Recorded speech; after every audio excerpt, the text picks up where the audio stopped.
Generasi berencana, genre dan bina keluarga dan balita BKB memiliki keterkaitan yang erat karena keduanya sama-sama menentukan perjalanan generasi bangsa di masa mendatang.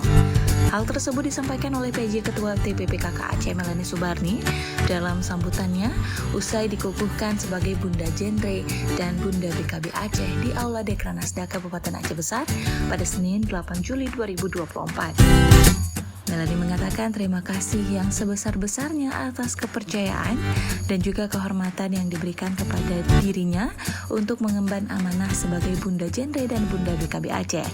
Ia juga menyadari bahwa tugas dan tanggung jawab sebagai Bunda Genre dan BKB tidaklah ringan. Namun dengan dukungan semua pihak, ia akan berupaya untuk melaksanakan tugas dengan sebaik-baiknya.